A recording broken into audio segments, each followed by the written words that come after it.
नमस्कार दर्शकों, मैं खुलासा न्यूज पोर्टल से खुशहाल।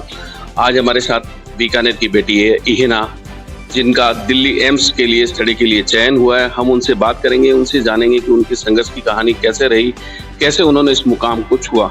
इहेना, पहले तो स्वागत है खुलासा न्यूज पोर्टल में। हम आपसे एक बात जानना चाहेंगे कि जो आपका चयन हुआ है उसके लिए पहले तो आप ये बताइए क्या प्रक्रिया रही इसके लिए और आगे क्या इसका प्रोसेस रहेगा। थैंक यू सो मच मुझे इनवाइट करने के लिए। ये एक डीएम की स्टडी कोर्स होता है जो 3 साल का होता है, जिसके लिए कॉम्पिटिटिव एग्जाम होता है, जिसमें अलग अलग लेवल पे अलग अलग सीट्स होती हैं। एम्स दिल्ली में डीएम नियोनेटोलॉजी के लिए एक ही सीट थी इस बार, जिसमें मेरा चयन हुआ है। इसके आगे 3 साल की पढ़ाई रहती है, जिसमें मैं 1 महीने तक के बच्चों के बारे में डिटेल में जानूंगी, एम्स दिल्ली के प्रोफेसर से उनके बारे में सीखूंगी और उसके अंडर मैं काम भी करूंगी। ये ना एक चीज और पूछना चाहेंगे कि जो संघर्ष की कहानी थी वो कैसे चली, कहाँ से आपने 10th की, फिर आपने 12th की स्टडी कहाँ पे की, उसके बाद और बड़ा चैलेंज आता है तो उसको कैसे फेस किया? मैंने अपनी 10th Sophia senior secondary school Bikaner से शुरू की थी। 10th तक मैं वहीं पे पढ़ी हूँ। उसके बाद मैंने अपनी 11th और 12th महारानी गर्ल्स स्कूल से ख़त्म किया। इसके साथ ही मैंने अपनी पीएमटी की तैयारी 11th में ही स्टार्ट कर दी थी। मेरा पहला संघर्ष यहीं से शुरू हुआ था, जब 11th और 12th में मैंने अलग अलग जगह पे कोचिंग जाना, ट्यूशन्स जाना, टीचर से पढ़ना शुरू किया। जब मुझे रियलाइज़ हुआ कि एक जगह से मैं नहीं पढ़ सकती हूँ, तो मुझे मेरी फैमिली का सपोर्ट मिला। वो मुझे अलग अलग जगह पे जाने के लिए मोटिवेट करते थे कि अलग टीचर से पढ़ो। मेरे भैया का इसमें बहुत बड़ा सपोर्ट रहा। उन्होंने मेरा एक पूरा सब्जेक्ट फिजिक्स खुद कवर किया। वो खुद IITian है, तो वो मुझे स्काइप कॉल्स पे पढ़ाते थे हर एक चैप्टर को हर एक दिन। मेरी मम्मा का बहुत बड़ा सपोर्ट रहा। वो खुद एक केमिस्ट्री की प्रोफेसर हैं, तो वो मुझे पूरा केमिस्ट्री का कवर करवाती थी। अलग अलग जगह पे ट्यूशन्स ले जाना, इधर उधर भागना मेरे साथ। मेरे पापा का बहुत बड़ा सपोर्ट रहा, क्योंकि वो मुझे दूर रह के भी दिन रात मोटिवेट करते थे। उन्होंने कभी ये नहीं होने दिया कि तुम कम हो किसी से। एक छोटे शहर से शुरू करना, बहुत डाउट होता है अपने आप पे कि आप कितना कर पाओगे, आगे बढ़ पाओगे कि नहीं, बट क्योंकि फैमिली सपोर्ट यहाँ बहुत रहा तो मैं आगे बढ़ पाई थी। उसके बाद मैंने अपनी पहली डिग्री MBBS की Lady Hardinge Medical College Delhi से करी।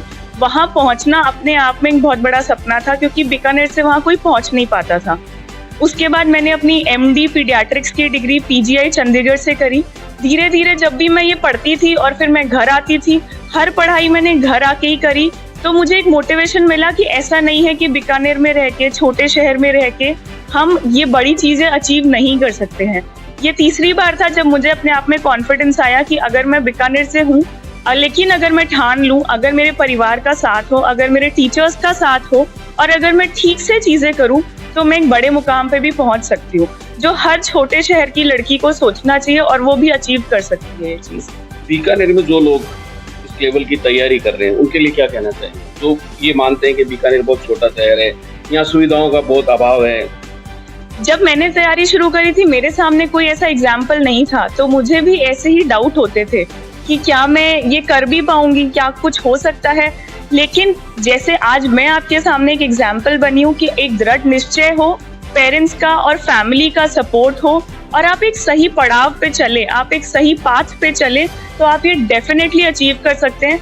और मेरे को देख के आई थिंक बहुत सारे बच्चे इंस्पायर हो सकते हैं कि मैंने अपनी 3 बड़ी डिग्रियों की तैयारी बीकानेर से ही करी। तो हर कोई यहाँ बैठ के अगर सही माइंडसेट से तैयारी करे तो एम्स दिल्ली की वो एक सीट भी अचीव कर सकता है। बिल्कुल, जैसे कि इहेना ने बताया कि बीकानेर बिल्कुल लगता है कि सुविधाओं से बहुत यहाँ मिल नहीं पाती है। स्टडी के लिए तो बहुत बड़ा चैलेंज है, लेकिन उस चैलेंज को फेस करते हुए बीकानेर में अपनी सारी पढ़ाई करके और दिल्ली एम्स के लिए अपना जो है स्थान पक्का किया है। मैं खुलासा न्यूज पोर्टल के माध्यम से इनको बधाई देता हूं और हम इनकी मदर और फादर हैं उनसे भी बात करेंगे कि इहेना किस तरीके से अपनी स्टडी करती थी। इहेना की तैयारी जो थी उसको लेके आप क्या कहना चाहेंगे, कैसे इहेना पढ़ाई करती थी, उसको क्या? ये ना बचपन से ही जो दिन का शेड्यूल फिक्स कर लेती थी कि आज मुझे ये करना है, तो जो इसने तय कर लिया होता था वो शाम तक का पूरा करती थी और अगले दिन सुबह उठते ही रिवीजन ले लेती थी। फिर 1 वीक के अंदर जो इसकी चीज रह जाती थी उसको फिर ये अगले वीक में डाल करके धीरे धीरे अपना कोर्स जितना समय में इसने सोचा हुआ है उसको पूर्ण करती थी।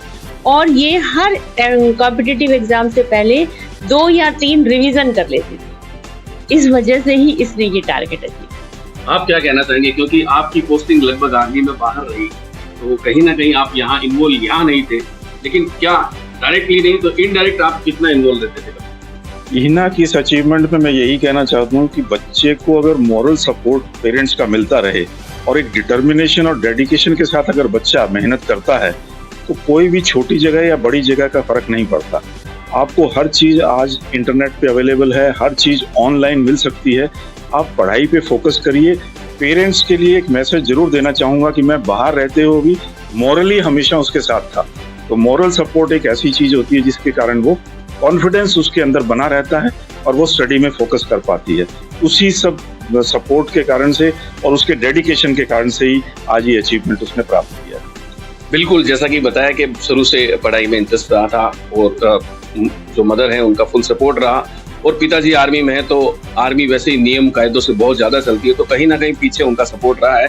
मैं धन्यवाद कहना चाहूँगा हिना को कि उन्होंने बीकानेर के लिए काम करके दिखाया है। इससे जो बीकानेर के लोग जो यहाँ पे और तैयारी कर रहे हैं डॉक्टरी के लिए, उनको एक बहुत बड़ा जो है मोटिवेट मिलेगा कि बीकानेर में भी अगर सोचे तो सब कुछ संभव है। ऐसा नहीं है कि हमारे शहर में संभावनाओं की कमी है, संभावनाएं बहुत है। मैं कुशाल सिंह मेड़तिया, कैमरामैन दिगेश्वर साहब।